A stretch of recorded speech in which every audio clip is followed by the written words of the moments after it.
Madam good morning. Good morning madam. Good morning. என்ன madam கையில பேக்கோட வந்திருக்கீங்க?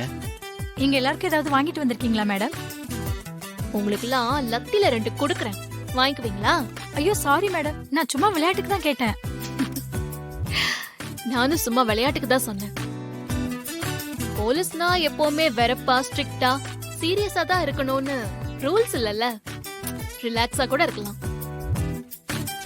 என் தங்கச்சி நீட் எக்ஸாம்க்காக ப்ரிப்பேர் பண்றா, அதுக்கு தான் புக் வாங்கிட்டு வந்தேன்.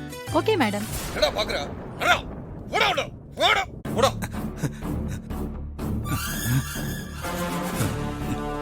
ஐயோ இன்ஸ்பெக்டர் இருக்காங்களே. ஏற்கனவே என் மேல 2-3 கேஸ் இருக்கு. இப்ப பாக்கெட்ல வேற திருடின தாலி இருக்கு. தாலியும் கையுமா மாட்டணும். தாலி எங்கடா அறுத்தனே என்ன டென்னு கட்டிடுவாங்களே. கன்ஃபார்மா ஜெயிலு தான். இப்ப என்னடா பண்றது? என்ன கேஸ்? இவன் pickpocket robbery case madam. என் மேல 2-3 கேஸ் இருக்கு மேடம். எஸ்கேப் ஆகிட்டே இருந்தான். சேட்டு கடையில நின்றுகிட்டு இருந்தான், புடிச்சிட்டு வந்தேன் மேடம்.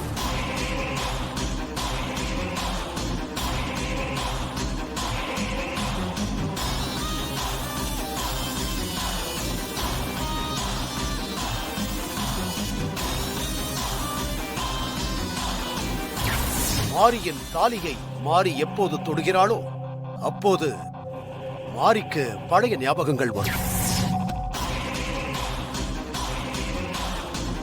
மேடம் நான் இப்ப அந்த தொழிலெல்லாம் விட்டேன் மேடம். பில்டிங்ல கம்பி கட்டுற வேலைக்கு போயிட்டு இருக்கேன்.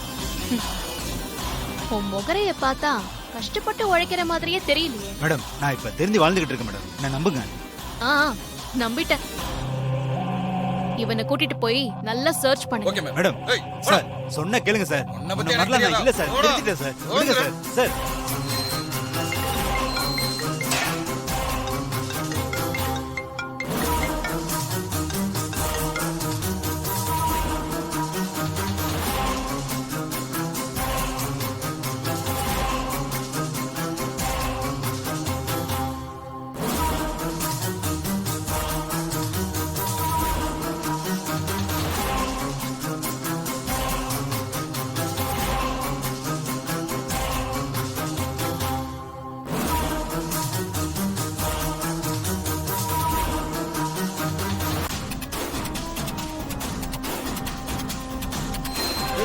ஓட சார் ஓட. சார் ஆமா, விடுங்க சார். புரியுது. I'll just call back. என்னாச்சு? நல்லா செக் பண்ணிட்டேன் மேடம், ஒண்ணும் இல்ல மேடம். நான் தான் தெரிஞ்சுட்டேன்னு சொன்னேன்ல மேடம் உங்ககிட்ட. என்ன நம்புங்க மேடம், நான் உழைச்சு வாழ்ந்துகிட்டு இருக்கேன்.